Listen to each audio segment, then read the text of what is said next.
those who may be unaware, I live on the south coast of England, even though I've only resided there for less than a quarter of my life. Most of it was spent in America, specifically the Bay Area. My upbringing involved trips to the San Francisco Zoo, overhearing grown-ups plan their next Napa wine tasting, and passing by the same locations where 7 Zodiac victims were attacked. Why am I talking about all of this? Well, because I'm back home. It also just gives me an excuse to gush about my new favorite superhero film, which is directly inspired by Zodiac's reign of terror during the Flower Power movement. So, without further ado, let's look at the real story behind the Batman.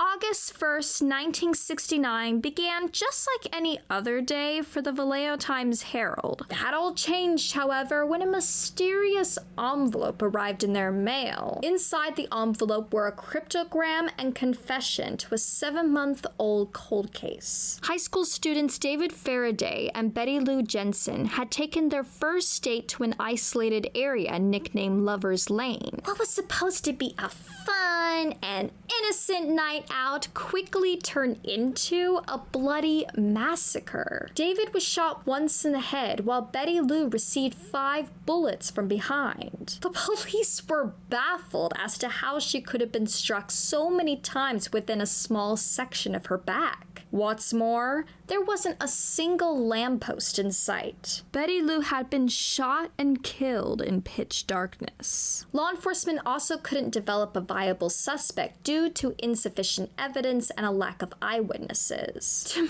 make matters even more confusing, there was no obvious motive. Neither victim was sexually molested and nothing was stolen. Circling back around to the height of summer, the Valentines Herald found out they had only obtained a third of the code. The others were mailed off to the San Francisco Chronicle and Examiner. In the suspect's message, he promised that if all 3 parts were deciphered, then and only then, his identity would be revealed. The police announced publicly they weren't buying it, and demanded another confession offering more convincing proof. Of course, this was merely a ruse to provide them with more information. The suspect couldn't help himself. He began his second message with "This is the Zodiac speaking," and answered how Betty Lou Jensen was shot so precisely. According to Zodiac, he taped a pencil flashlight to the barrel of his .22 caliber gun. Its beam was used to aim at Betty Lou's back. Oh. Zodiac handed law enforcement everything they could have ever wanted to know. That included the grisly details of yet another cold case. 4th of July was, and is still, a big deal in Vallejo. Families flocked from all over the Bay Area just to watch its dazzling fireworks display. Darlene Ferrin was no exception. She originally planned to celebrate with her husband, Dean Ferrin. His job as an assistant cook forced him to bail at the last minute. Nevertheless, he promised to be home around midnight. That way they could celebrate with their own set of fireworks. Around 11:30 p.m., Darlene asked her young daughter's babysitter if she could stay a little longer. Darlene didn't use that time to purchase fireworks, though. Instead, she picked up Michael Magoo and drove them in the direction of Lover's Lane. Yikes. They parked in an empty lot, followed by another car. The 2 presumed lovebirds began looking for their identification as they figured the sketchy car belonged to law enforcement.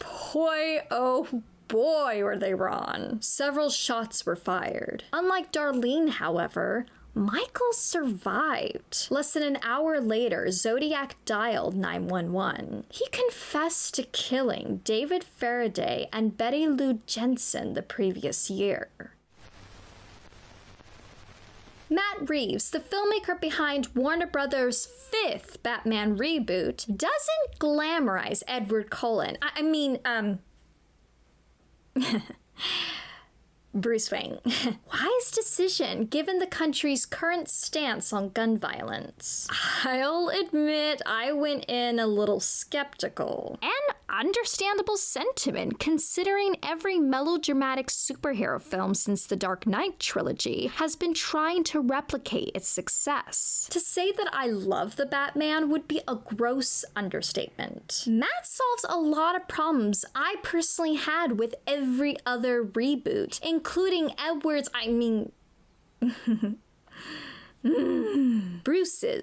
Bruce's first appearance as Batman. Take the Dark Knight trilogy, for instance. Right up until the moment he plays dress up as a frickin' bat, Christopher Nolan checked every box in carving out a great origin story. Mind you, that really wasn't his fault. He was another victim of the long-standing problem filmmakers have had with adapting comic book illustrations to screen. Part of the reason why most super suit reveals fall flat is due to setting. If a superhero is dropped in New York City, audiences are simply expected to suspend their disbelief. Yeah, okay, just because superhero films are oversaturating the market doesn't mean filmmakers get a pass. They still have to earn audiences' faith and trust, which is exactly what Matt did. 5 minutes into the Batman's runtime, he focuses on various Gotham citizens, all of whom are dressed to the nines for Halloween night. Because of this, the Caped Crusaders' entrance doesn't feel out of place. The city blends in with him rather than the other way around.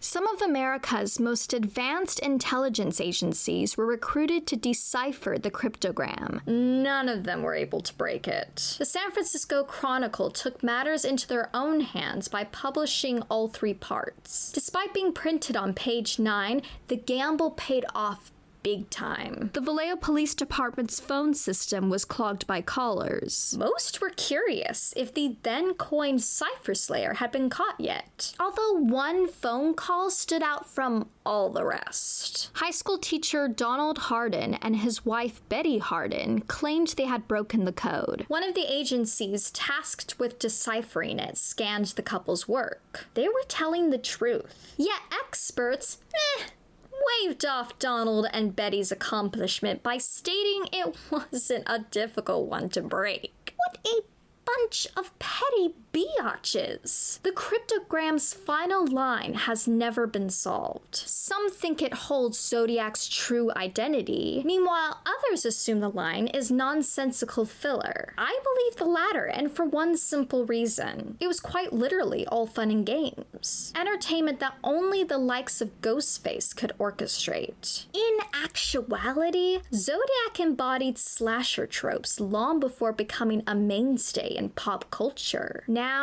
I hear you barking. How could his antics benefit him in any tangible way? The answer lies in control. It gave Zodiac whatever meaningless power he felt was severely lacking in his life. Clinical psychologist David Van Nuys made similar observations in This Is the Zodiac Speaking, Into the Mind of a Serial Killer. The writer makes it clear that he wants to call the shots. He is going to make 3 different newspapers dance to his tune. He wants slaves. He wants to show us how smart he is, and he wants us to appreciate that. We are supposed to admire his eye for detail, his dispassionate recall of the crime scenes, and the cleverness of his code. On September 27th, 1969, Brian Hartnell helped his ex-schoolmate Cecilia Shepard begin anew at UC Riverside. Once everything was packed and ready to go, they decided to say their goodbyes near a serene lake. It would have ended up being a pleasant day if a certain someone hadn't approached them. Zodiac was draped from head to toe in dark clothing. He had a gun in his right hand and a knife sheathed on his left side. Neither Brian nor Cecilia saw a way to escape. She received an uncountable amount of stab wounds, whereas Brian only had 7. His survival instinct to play dead might have saved him from undergoing more. Upon law enforcement's arrival, they came across a list of the following: Vallejo, 12/20/68, 7/4/69, September 27th, 69, 6:30, by knife. This finding also gave validity to the theory he just targeted heterosexual couples. While writing Riddler, Matt Reeves drew much of his influence from Zodiac.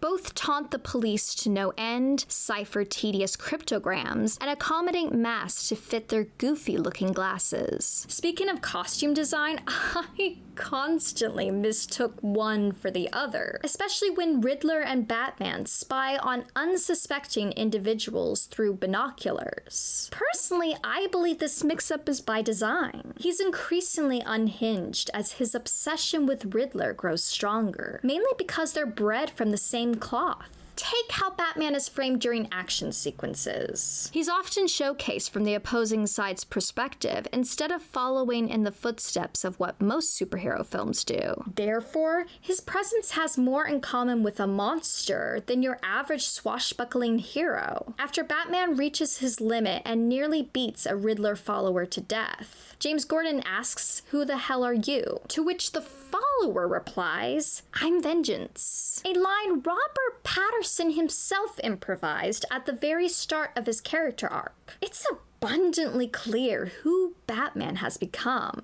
thereby giving him a choice. Does he continue to follow in Riddler's footsteps, or evolve into the inspiring change that Gotham desperately needs? For anyone who knows Batman and his convictions well, the answer is obvious. Thank you guys so much for watching. Oh my god, I finished part 1. I'm so happy. So yeah, about that. Part 2 will be about David Fincher's Zodiac and the rest of this case. Also, if you have any ideas for any upcoming videos related to true crime, let me know in the comments section below. Please like this video, subscribe, and ring the bell to get notified about any other videos I do. Thank you so much for watching, and I'll see you next time. Bye, guys!